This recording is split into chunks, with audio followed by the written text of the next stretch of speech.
முன்னாள் ஜனாதிபதி ரணில் விக்ரமசிங்க அவர்கள் கைது செய்யப்பட்டு தற்பொழுது விளக்கமறியல் வைக்கப்பட்டிருக்கக்கூடிய இந்த ஒரு சூழ்நிலையில் அவர்களுடைய வழக்கு விசாரணை இன்றைய தினம் நீதிமன்றத்திலே எடுத்துக்கொள்ளப்பட இருக்கின்ற இந்த சூழ்நிலையில பல முக்கியமான தகவல்கள் வெளியாக இருக்கின்றன. குறிப்பாக ரணில் விக்ரமசிங்க அவர்கள் நீதிமன்றத்துக்கு முன்னிலை ஆவாரா இல்லையா என்று சொல்லி நிறைய கேள்விகள் உங்களுக்குள்ள இருக்கலாம்.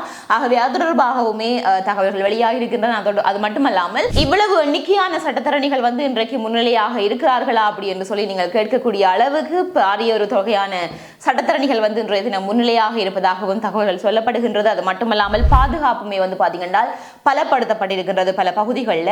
இப்படியான ஒரு பரபரப்பான சூழல்ல இன்றைய தினமுமே ஒரு பரபரப்பான ஒரு நாளாக இருக்கின்றது. அது மட்டுமல்லாமல் இந்த ரணில் விக்ரமசிங்க அவர்களுடைய வழக்கு தொடர்பாகவும் அது மட்டுமல்லாமல் இந்த வழக்கு விசாரணையை திருமணிக்கு எடுத்துக்கொள்ளப்பட இருக்கின்றது அப்படின்னு சொல்லி இன்றைய தினம் எல்லாருமே அதனை எதிர்பார்த்து கொண்டிருப்பீர்கள், என்ன நடக்க போகின்றது அப்படின்னு சொல்லி. ஆகவே எல்லா விவரங்களையும் இந்த காணொலியில் நாங்கள் தெளிவாக பார்க்கலாம். வணக்கம், நான் உங்கள் சங்கவி.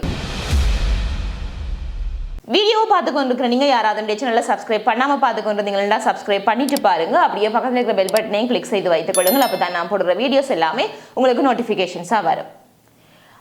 உங்களுக்கு தெரியும், முன்னாள் ஜனாதிபதியான ரணில் விக்ரமசிங்க அவர்கள் கடந்த 22ஆம் தேதி கைது செய்யப்பட்டு 26ஆம் தேதி வரைக்கும் அவர் விளக்கமறியல் வைக்கப்பட்டிருந்தார். இது பற்றிய பூரண விளக்கங்கள் இதற்கு முன்னைய காணொலிகளிலே பதிவேற்றிருக்கின்றேன். ஆகவே தற்பொழுது நாங்கள் உடனடியாகவே புதிய விடயங்களுக்குள்ளே செல்வோமானால், இன்றைய தினம் மீண்டுமாக கொழும்பு கோட்டை நீதவான் நீதிமன்றத்தில் அவருடைய வழக்கு விசாரணைக்காக எடுத்துக்கொள்ளப்பட இருக்கின்றது. ஆகஸ்ட் மாதம் 26ஆம் தேதி ஆகிய இன்றைய தினம் இந்த வழக்கு விசாரணை எடுத்துக்கொள்ளப்பட இருக்கின்றது. இந்த நிலைமையில தென்னிலங்கை மட்டுமல்லாமல் ஒட்டுமொத்த சர்வதேசமுமே பெரிய ஒரு பரபரப்பாக இருக்கின்றது. காரணம், அவருக்கு என்ன முடிவு கிடைக்க போகின்றது, பிணை கிடைக்குமா இல்லையா, என்ன நடக்க போகின்றது அப்படின்னு சொல்லி எல்லாருமே எதிர்பார்த்த வண்ணமாக இருக்கக்கூடிய இந்த ஒரு சூழ்நிலையில கொழும்பு கோட்டை நீதவான் நீதிமன்ற வளாகத்தினை சுற்றி பாதுகாப்பு பலப்படுத்தி இருக்கின்றது. அது மட்டுமில்லாமல் அதனை சுற்றி இருக்கக்கூடிய வீதியோரங்களுமே சரி பலத்த பாதுகாப்பு வழங்கப்பட்டிருக்கின்றது. குறிப்பாக போலீசார் மற்றும் சிறப்பு அதிரடி படையினர் என்று சொல்லி இந்த பாதுகாப்பிற்காக வரவழைக்கப்பட்டிருக்கிறதாகவும் சொல்லப்படுகின்றது. வெறுமனே இந்த நீதிமன்ற வளாகம் மட்டுமல்லாமல் கொழும்பு தேசிய வைத்தியசாலையும் கூட, அதாவது தற்பொழுது அவர் அங்கேதான் சிகிச்சை பெற்றுக் கொண்டு வருகின்றார். ஆகவே கொழும்பு தேசிய வைத்தியசாலையும் கூட பலத்த பாதுகாப்பு மேற்கொள்ளப்பட்டிருக்கின்றது அந்த வைத்தியசாலையிலேயும். ஆகவே இதற்கு எல்லாம் மத்தியில நீதிமன்ற வளாகத்துக்குள் யாரெல்லாம் நுழைகின்றார்களோ அவர்களுடைய வழக்கு எண்கள் சரிபார்க்கப்பட்டு பதியப்பட்டு அவ்வாறாகத்தான் அவர்கள் உள்ளே அனுப்பப்படுகின்றார்கள். அது மட்டுமல்லாமல் அவர்களுடைய உடைமைகள், பொருட்கள் என்று சொல்லி அனைத்துமே கடுமையான சோதனைகளுக்கு உட்படுத்தப்பட்ட வண்ணமாக இருக்கின்றன. ஆகவே இதற்கெல்லாம் மத்தியில தற்பொழுது அவர்களுடைய இந்த ஒரு விசாரணைக்காக, அதாவது முன்னாள் ஜனாதிபதி ரணில் விக்ரமசிங்க அவர்களினுடைய சார்பில முன்னிலையாக கூடிய சட்டத்தரணிகளினுடைய எண்ணிக்கை 300 அப்படி என்று சொல்லி சொல்லப்படுகின்றது. அதாவது 300 சட்டத்தரணிகள் அவருக்கு ஆதரவாக அவருடைய சார்பில் முன்னிலையாக இருக்கிறதாக சொல்லப்படுகின்றது. ஆகவே அதன் பின்னராக அவருடைய வழக்கு விசாரணையில் முடிவடைந்ததன் பின்னராக தகவல்கள் வருகின்ற பொழுது உண்மைக்குமே என்ன நடந்திருக்கின்றது கிடைக்கப்பெறும். அது மட்டுமல்லாமல் தற்பொழுது பாத்தீங்கன்னா இந்த 300 சட்டத்தரணிகள் என்றதையும் தாண்டி எதிர்கட்சியினுடைய அனைத்து நாடாளுமன்ற உறுப்பினர்களும் நீதிமன்ற வளாகத்துக்கு வரும்படியாக அழைப்பு விடுக்கப்பட்டிருக்கின்றது. இந்த அழைப்பு எதன் பின்னராக விடுக்கப்பட்டிருக்கிறது பாத்தீங்கன்னா, நேற்றைய தினம் எதிர்க்கட்சி தலைவர்களுடைய அலுவலகத்தில் ஒரு கலந்துரையாடல் ஒன்று நடைபெற்றிருக்கின்றது. அதாவது அனைத்து எதிர்க்கட்சி தலைவர்களுக்கும் இடையிலே அந்த கலந்துரையாடல் நடைபெற்றிருக்கின்றது. அந்த கலந்துரையாடலை தொடர்ந்துதான் அனைத்து நாடாளுமன்ற உறுப்பினர்களும், அதாவது எதிர்க்கட்சியை சேர்ந்த நாடாளுமன்ற உறுப்பினர்கள் அனைவரும் நீதிமன்ற வளாகத்துக்கு வர வேண்டும் என்கின்ற ஒரு அறிவித்தல் வழங்கப்பட்டிருக்கின்றது. இப்படி இருக்கக்கூடிய இந்த சமயத்தில் இன்றைய தினம், அதாவது ஆகஸ்ட் மாதம் 26ஆம் தேதி ஆகிய இன்றைய தினம் மதியம் 1 மணிக்கு, தற்பொழுது இந்த காணொலியை நான் 11:30 மணி அளவில் பதிவு செய்து கொண்டிருக்கின்றேன். இன்றைய தினம் 1 மணி அளவில் அவருடைய வழக்கு கொழும்பு கோட்டை மஜிஸ்ட்ரேட் நீதிமன்றத்தில் விசாரணைக்காக எடுத்துக்கொள்ளப்பட இருக்கின்றது.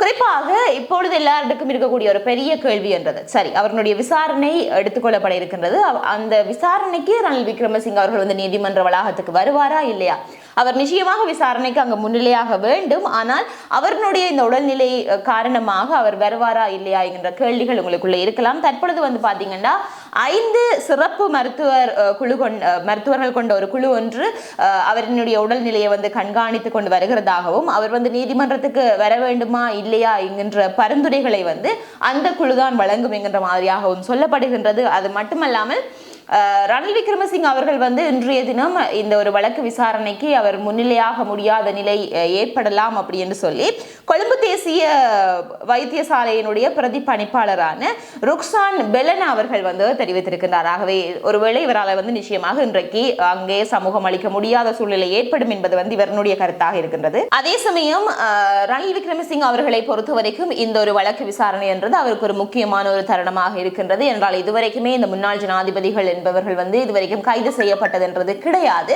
ஆகவே வரலாற்றில் முதல் தடவையாக பதிவாகிய இந்த ஒரு நிகழ்வு என்றது வந்து ரணில் விக்ரமசிங்க அவர்களுக்கு வந்து தனிப்பட்ட ரீதியாக மிக முக்கிய ஒரு விடயமாக இருக்கிற காரணத்தினால அவர் நிச்சயமாக இன்றைக்கு தன்னுடைய உடல்நிலையையும் பொருட்படுத்தாமல் நீதிமன்றத்திலே வந்து முன்னிலையாகிறதுக்கான வாய்ப்புகள் அதிகம் இருக்கிறதாக வந்து பாத்தீங்கன்னா ஐக்கிய மக்கள் சக்தி தரப்பினர் வந்து நேற்றைய தினம் செய்தியாளர் சந்திப்பிலே வந்து தெரிவித்திருக்கின்றார்கள்.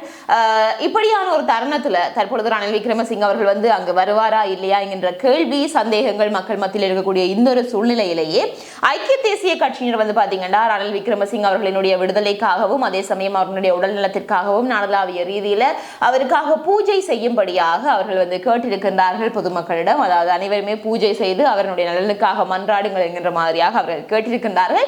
ஆகவே இந்த விண்ணப்பங்களையும் தாண்டி இப்பொழுது நீங்கள் கேட்கக்கூடியது சரி, அவர் வருவார் வரவில்லை என்று ஒரு தரப்பு சொல்லுகின்றது, வருவார் என்று இன்னொரு தரப்பு சொல்லுகின்றது, வரவில்லை என்றது முடிவுதான் என்ன? 1 மணி விசாரணைக்கு வந்து அவர் வருவாரா இல்லையா என்றது உங்களுடைய ஒரு இறுதி கேள்வியாக இருக்கும். அதற்கான பதில் என்ன அப்படின்னு பாத்தீங்கன்னா, தீவிர சிகிச்சை பிரிவினுடைய மருத்துவ கண்காணிப்பில் அவரினை வைத்திருக்க வேண்டும் என்ற பரிந்துரை காரணமாக அவர் வந்து இன்றைய தினம் நீதிமன்றத்துக்கு முன்னிலையாக முடியாது அப்படி என்று சொல்லி சிறைச்சாலையினுடைய ஊடக பேச்சாளரான ஜகத் வீரசிங் அவர்கள் வந்து தெரிவித்திருக்கின்றார். ஆகவே இந்த அறிவித்தலின்படி இது ஒரு உத்தியோகபூர்வமான தகவலாகவும் இருக்கின்றது. அவர் இன்றைய தினம் நீதிமன்றத்துக்கு வரமாட்டார் என்றுதான் சொல்லப்படுகின்றது. அதே சமயம் ஜூம் தொழில்நுட்பம் ஊடாக அதாவது முன்னாள் ஜனாதிபதியான ரணில் விக்ரமசிங்க அவர்களை வந்து இந்த சட்ட நடவடிக்கைகளுக்கு முன்னிலைப்படுத்துறதுக்கு நீதவான் உத்தரவிட்டால், நீங்கள் ஜூமினூடாக அவரை கொண்டு வர வேண்டும் அப்படின்னு சொல்லி அவர் உத்தரவிட்டால் அதற்கு தேவையான நடவடிக்கைகள் வந்து அதற்கு தேவையான ஏற்பாடுகள் வந்து செய்ய முடியும் அப்படின்னு சொல்லியும் அந்த செய்தியாளர் சந்திப்பிலே வந்து அவர் தெரிவித்திருக்கிறார்.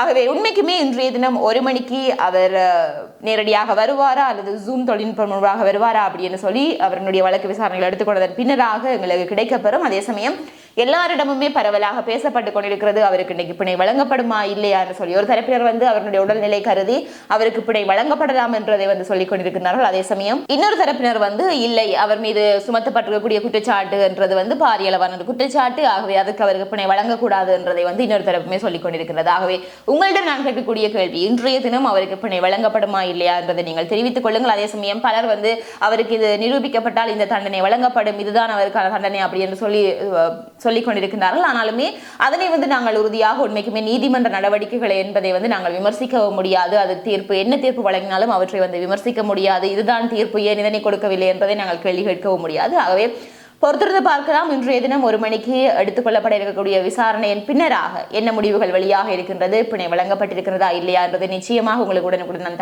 தர இருக்கின்றேன். அது மட்டுமல்லாமல் உங்களுக்கு உடனுக்குடன் இந்த செய்திகளை அறிந்து கொள்ள வேண்டும் அப்படின்னு சொல்லினால் சங்கவீதி ஐகான் சேனலை சப்ஸ்கிரைப் செய்து இணைந்து கொள்வதனூடாக உங்களுக்கு உடனுக்குடன் செய்திகளை தெரிந்து கொள்ளக்கூடியதாக இருக்கும். அது மட்டுமல்லாமல் இந்த காணொலி உங்களுக்கு பயனுள்ளதாக அமைந்தால் லைக் பண்ணுங்க. அது மட்டுமல்லாமல் உங்களுடைய கருத்துக்களையும் கருத்து பருவலை பகிர்ந்து கொள்ளுங்கள். இதே மாதிரியாக மற்றொரு காணொலியில் நான் உங்களை சந்திக்கிறேன்.